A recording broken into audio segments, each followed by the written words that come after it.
আমার মা সেদিন একটা স্পেশাল মাছের তরকারি রান্না করেছে, যেটা খেয়ে আমাদের বাসার সবাই খুব পছন্দ করেছে। স্পেশালি আমার কাছে তো ভীষণ ভালো লেগেছে। আজকে সেই রেসিপিটাই আমি আপনাদের সাথে শেয়ার করব, আশা করি আপনাদের ভালো লাগবে। এই মাছের তরকারিটা রান্না করার জন্য এখানে রুই মাছ ভেজে নেওয়া হয়েছে, একটু লবণ আর হলুদ দিয়ে মাছগুলোকে হালকা ভেজে নিয়েছে। আর এই স্পেশাল মাছের তরকারিটা রান্না করার জন্য এখানে ছোট আলু সিদ্ধ করে ছুলে নেওয়া হয়েছে। 2 কাপের মতো আলু সিদ্ধ করে ছুলে নিয়েছি।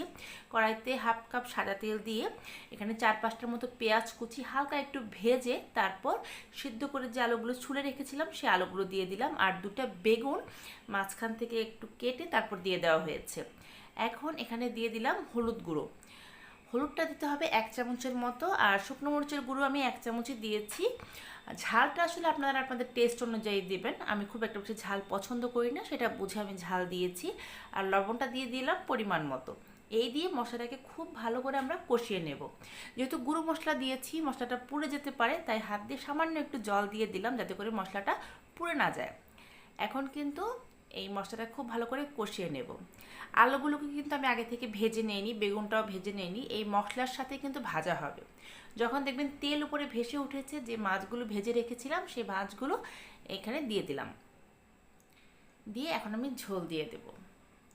আমার এই রেসিপিগুলো আপনাদের ভালো লেগে থাকলে আমার চ্যানেলটা সাবস্ক্রাইব করে পাশে থাকা বেল আইকনটা বাজিয়ে দেবেন। আমি যখনই কোনো রেসিপি আপলোড করব আপনি সবার আগে নোটিফিকেশন পেয়ে যাবেন।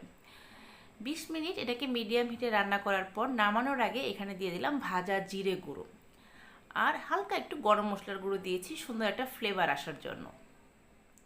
এখন এটাকে আরও 10 মিনিট আমি রান্না করব লো ফ্লেমে। চুলার আঁচটাকে কম করে তারপর এটাকে রান্না করে নিতে হবে। যখন দেখবেন উপরে তেল ভেসে উঠেছে তখন বুঝবেন রান্নাটা হয়ে গেছে। খুব সিম্পল একটা রেসিপি, কিন্তু খেতে কিন্তু সত্যি দুর্দান্ত হয়েছে। আমার বাসার সবাই খুব পছন্দ করেছে এই রেসিপিটা।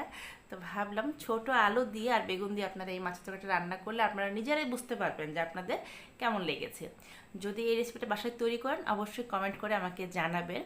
তরকারিটা হয়ে গেছে, আমি বাটিতে জাস্ট সার্ভ করে নিয়েছি। দেখুন কালারটা কতটা সুন্দর হয়েছে। সবাই বাসায় অবশ্যই ট্রাই করবেন, আশা করি আপনাদের ভালো লাগবে। সবাই ভালো থাকবেন।